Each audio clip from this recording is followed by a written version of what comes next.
안녕하세요, 여라이가입니다. 오늘은 팔을 들어올릴 때 끝까지 들어올리지 못하거나 아니면 들어올리는 과정에서 어깨 관절에 통증이 생기신 분들이 왜 통증이 생기는지, 또 어떻게 하면 개선이 되는지에 대해서 설명드리겠습니다. 먼저 어깨 관절이라는 게 팔뼈, 상완골, 그리고 견갑골, 쇄골로 구성되어 있는 관절입니다.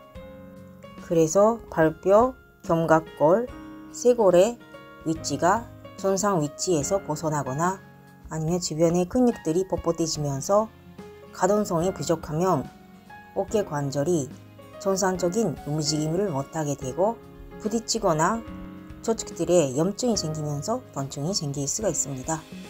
발을 들어올릴 때 통증이 생기는 경우 이런 팔뼈, 견갑골, 쇄골의 위치나 가동성이 정상적이지 않게 되면서 견갑골의 견봉과 상완골의 대결절 부위에서 마찰이 발생하여 통증이 생깁니다. 이 증상을 어깨 중돌 증후군이라고도 하는데, 이러한 마찰은 견봉과 대결절 부위 사이에 위치하는 회전근개 힘줄, 극상근이나 극가근, 아니면 일부 견갑하근, 또 견봉하 정맥난 등의 염증, 손상을 초래할 수가 있습니다. 염증이나 손상까지 생기게 되면 자기 판단으로 운동이나 스트레칭, 마사지를 하면 오히려 증상이 안 좋아질 수도 있기 때문에 발을 들어올릴 때 잘 들어올리지 못하거나 아픈 경우에는 병원에 가서 정확한 진단을 받으시는 것을 추천드립니다. 이런 통증은 오십견, 회전근개 파열, 회전근개 부분 손상 파열, 아니면 석회성 건염, 이런 질환 때문에 생길 수도 있습니다. 엑스레이상으로는 석회성 건염, 아니면 관절의 변형, 이런 것들을 알 수가 있고, MRI나 초음파로는 회전근개 손상이나 파열, 또 회전근개에는 문제가 없는데 관절이나 염증이 있는 경우에는 오십견, 이런 것들을 화상으로 진단할 수가 있고, 또 진단에 따라 염증이나 손상이 있는 경우에는 운동이나 스트레칭보다 안정으로 지하시는 게 우선일 수도 있고, 염증이나 손상이 없거나 어느 정도 회복이 되고 있는 경우에는 적극적으로 운동이나 스트레칭을 하시는 것이 좋을 수도 있기 때문에 병원에서 진단을 받고 진단에 맞게 재활을 하시는 것이 좋습니다. 근데 오십견이든 회전근개의 문제이든 발을 들어올릴 때 통증이 생기는 원인은 혼돈적인 면이 많습니다. 그래서 오늘은 이런 원인에 대해서 몇 가지 설명드리고 그 원인에 맞는 개선 방법도 설명드리겠습니다. 그 원인을 5가지로 나눠서 설명드리겠습니다. 첫 번째는 견갑골의 위치, 두 번째는 상완골 아니면 상완골 코르투의 위치, 또 세 번째는 견갑골의 움직임, 또 네 번째는 상완골 코르투의 움직임, 다섯 번째는 기타, 이런 식으로 나눠서 설명드리겠습니다. 먼저 견갑골의 위치라는 관점에서 설명드리자면은, 견갑골의 위치가 어깨 관절에 충돌이 생기는 케이스로서 주로 2가지 케이스로 나눌 수가 있습니다. 첫 번째는 견갑골이 정상 위치보다 옆으로 벌어지면서 또 살짝 올라가면서 앞으로 기울여지는 케이스입니다. 아니면 두 번째는 견갑골 밑 하각이 안쪽으로 모이는 케이스입니다. 이런 식으로 먼저 첫 번째 케이스, 견갑골이 옆으로 벌어지고 올라가고 있는 케이스. 이 케이스는 등, 흉추도 같이 굽어져 있습니다. 등이 굽고 견갑골이 벌어지게 되면 발뼈가 견갑골 사이가 좁아지게 되면서 마찰이 생길 수가 있습니다. 이런 경우에는 먼저 굽어져 있는 척추, 흉추의 유연성을 길고 흉추를 신전시키는 근육, 심부기립근을 강화할 필요가 있습니다. 그리고 견갑골 바깥쪽으로 아니면 위쪽으로 당기는 근육들, 예를 들면 승모근 3부, 아니면 또 소흉근, 그리고 견갑호근, 이런 근육들이 많이 긴장되어 있기 때문에 마사지나 스트레칭으로 풀어주고, 또 반대로 견갑골 모여주고 아니면 끌어내리는 근육들은 예를 들면 승모근, 중부, 하부, 능형근, 또 종거근, 이런 근육들은 활성화되지 못하고 약해지고 있는 가능성이 높기 때문에 운동으로 활성화시킬 필요가 있습니다. 또 두 번째 케이스는 견갑골 밑에 안쪽으로 모이는 케이스인데, 이 케이스를 견갑골이 하반으로 회전되어 있다고 견갑골이 하반 회전 증후군이라고도 하는데, 이 증상에 대해서는 이따가 견갑골의 움직임이라는 관점에서 자세히 설명드리겠습니다. 두 번째 원인은 상완골의 위치 아니면 코르트의 위치가 정상 위치보다 벗어나고 있는 케이스입니다.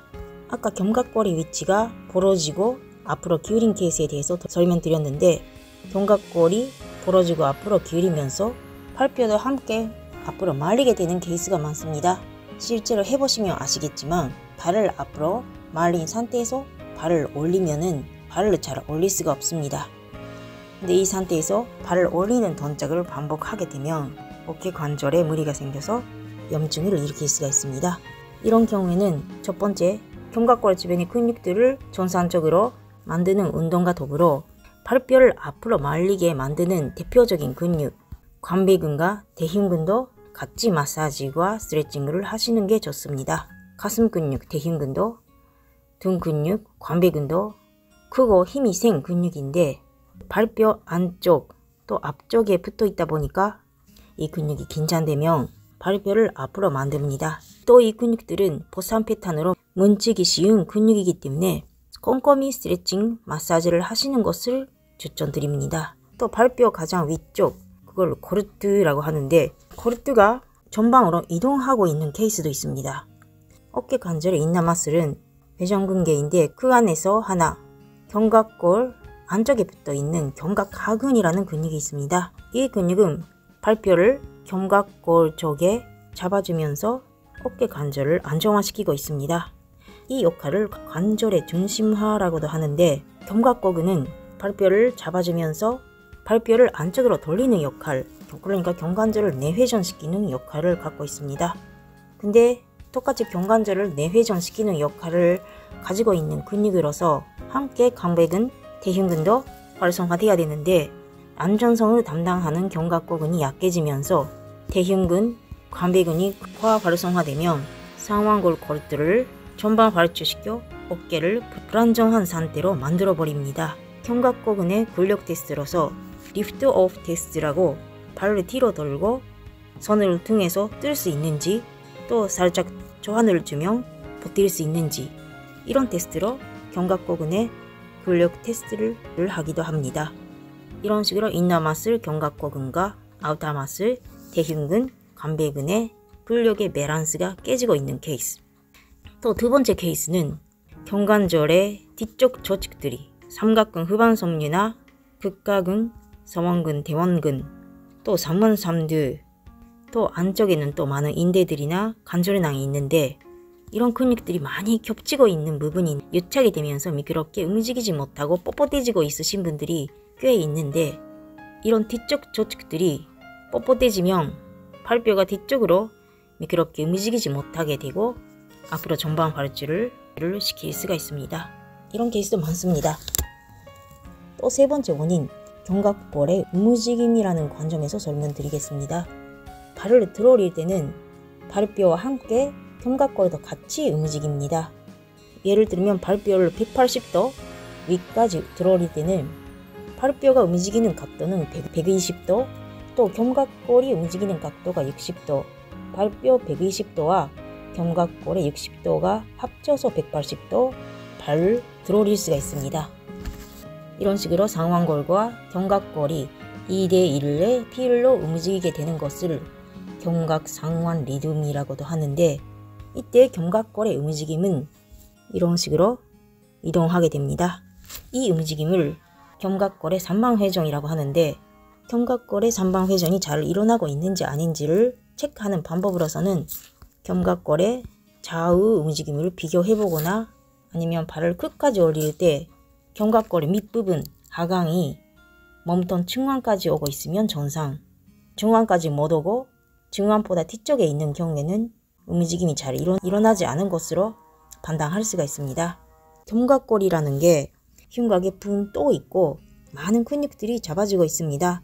그래서 이런 근육들의 밸런스, 긴장 동합 관계가 정말 중요하게 되는데, 어떤 근육의 유연성이 부족해도 견갑골이 잘 움직이지 못하고, 또 어떤 근육이 많이 약해지고 있어도 견갑골이 잘 움직이지 못합니다.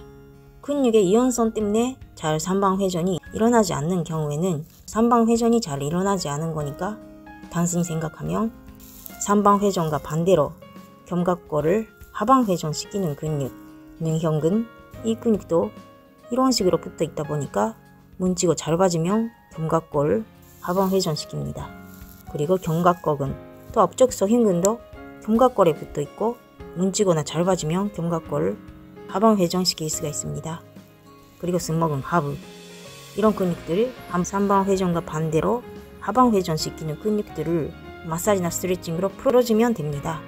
근데 실제로는 그렇게 단순하지 않고 또 관백은 그 안쪽에 정곡근, 이 근육들이 유착이 되면서 미끄럽게 움직이지 못하고 있거나 대전근개나 팔근육, 이런 근육들이 서로 유착이 되면서 견갑골의 움직임이 제한이 되고 있는 케이스도 많습니다.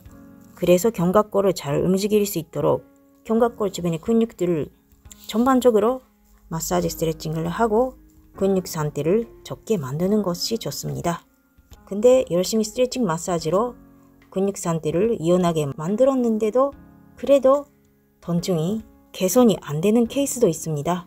이런 경우에는 약해지고 있는 근육을 활성화시키는 운동이 필요한데 그 약해지고 있는 근육이 견갑골을 안전하게 잡아주면서 삼방회전 시켜주는 근육, 주로 정곡근 그리고 승모근의 중부 하부입니다. 승모근 중부 하부와 정곡근의 힘으로 견갑골을 삼방회전시키는 원리는 먼저 정곡근이 견갑골을 안전하게 잡아주면서 바깥쪽으로 벌려주고 반대로 승모근은 견갑골을 안전하게 잡아주면서 안쪽으로 모이는 역할이 있습니다.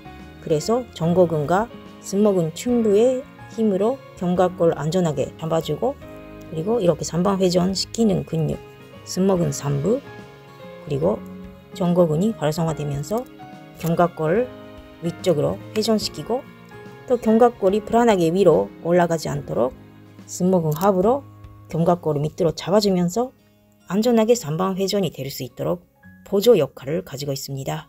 이런 식으로 틀 이상의 근육들, 이 경우에는 승모근 중부 하부 그리고 정곡근, 이런 근육들이 서로 다른 방향으로 동시에 힘을 발생시키는데 그 결과로 한 방향의 회전, 이 경우에는 견갑골 삼방회전 시키는 움직임이 나오게 되는 것을 근육의 짝김, 포스 커플이라고도 합니다. 이런 근육의 밸런스가 깨지면 정상적인 움직임을 하지 못하게 되기 때문에 견갑골의 주변에 긴장통합 관계를 정상적으로 만들기 위해서는 유연성도 필요하고 또 힘을 낼 때는 잘 힘을 낼 수 있는 활성화도 필요하게 됩니다. 또 길어지고 있는데 네 번째 원인, 코르트의 움직임이라는 관점에서도 설명드리겠습니다. 발을 위로 들어 올릴 때는 발뼈, 코르트도 견갑골 끝 안쪽에서 회전이 일어나야 됩니다. 안전하게 회전하기 위해 활성화되는 근육이 역시 어깨 이나마스 회전근개입니다. 그 안에서도 특히 극사근입니다. 극사근은 승모근, 또 삼각근 안쪽에 있는 근육인데 이 근육이 발뼈를 견갑골 쪽에 잡아당기면서 견관절을 안정화시키고 있습니다. 근데 이 작은 근육만으로 발을 들어 올릴 수는 없기 때문에 발을 올리는 근육은 주로 삼각근이라는 근육입니다. 이 근육은 안정성보다 운동성의 역할이 크고 아우터 마슬에 속합니다. 그래서 발을 들어 올릴 때는 극상근으로 발뼈를 견갑골 쪽에 안전하게 잡아주면서 삼각근으로 발을 위로 들어 올릴 수가 있습니다. 근데 삼각근과 극상근의 균형이 깨지고 극상근보다 삼각근의 힘이 강해지면 상완골을 견갑골 관절우와 쪽에 잡아당기는 힘이 약해지면서 발을 들어 올리게 되기 때문에 견관절 쪽에 충돌이 생기면서 극상근이나 관절낭에 염증, 손상, 파열이 생길 수가 있습니다. 아까는 발을 내회전할 때 석근육, 견갑하근과 콧대에 있는 근육, 대흉근, 관배근의 균형이 돼서 설명드렸는데 그거랑 똑같이 극상근이랑 삼각근의 근력의 균형도 어깨 관절을 움직일 때 정말 중요합니다. 그래서 이 이유 때문에 어깨 관절에 충돌이 생긴다 할 때는 먼저 코가 긴장되고 있는 삼각근을 마사지나 스트레칭으로 풀어주고, 또 약해지고 있는 극상근도 약간 긴장되어 있는 가능성도 있기 때문에 이완시키고 나서 또 운동으로 활성화시킬 필요가 있습니다. 또 다른 하나 이유를 설명하면, 발을 들어 올릴 때는 거르트가 밑으로 이동하면서 회전이 일어나야 되는데, 거르트 밑 조직들, 그러니까 소원근이나 대원근, 상원 삼두근, 또 남부 조직들이 굳어 있거나 염증이 있으면 거르트가 밑으로 이동하지 못하게 됩니다. 그러면 상완 거르트가 미끄럽게 회전되지 않고 그대로 위로 딸려 올라가면서 견봉한 조직들을 압박하게 될 수도 있습니다. 그래서 어깨 뒤쪽 아니면 겨드랑이 쪽 근육들이나 남부 조직들은 서로 겹치고 있기 때문에 굳어져 있는 분들이 정말 많기 때문에 꼼꼼히 풀어주고 이완시킬 필요가 있습니다. 마지막에 나머지 원인으로서는 어깨 관절에 문제가 있는 것이 아니라 다른 부분에 문제가 있는 케이스입니다. 이런 것들을 설명하면 너무나 많긴 한데, 예를 들면 정원 부분의 근육들이나 팔꿈치, 손목이 많이 뭉치면 팔꿈치 밑을 유연하게 안쪽으로 돌리지 못하게 됩니다. 그러면 어떤 작업을 할 때도, 컴퓨터 할 때도, 글을 쓸 때도, 지방일을 할 때도 손바닥을 밑으로 해서 작업을 해야 되는데, 팔꿈치 밑에서 이 움직임을 잘 못하게 되면 어깨 관절을 안쪽으로 돌리게 하면서 할 수밖에 없어집니다. 그러면 어깨 관절에 무리가 가고 발뼈가 앞으로 말리거나 거르트가 전방으로 활주되면서 관절에 충돌이 생길 수가 있습니다. 아니면 또 하나 예를 들면 골반 쪽에 들어짐이 생겨서 골반이 들어지고 척추도 들어지고 또 견갑골도 들어지고 또 척추가 들어지고 견갑골이 들어지면 어깨 관절에도 들어짐이 생기면서 관절에 무리가 갈 수가 있습니다. 이런 식으로 어깨 관절 외에도 원인이 있는 경우에는 그 원인, 정원 부분이나 골반 쪽, 이런 쪽도 견관절을 개선하기 위해서 접근하셔야 됩니다. 오늘은 발을 위로 들어올 때의 통증에 대해서 여러 관점에서 원인, 또 그 원인에 맞는 개선 방법을 설명드렸습니다. 다음 영상에서는 이런 원인들을 고려해서 운동 영상을 올리도록 하겠습니다. 오늘은 이상으로 마치겠습니다. 감사합니다.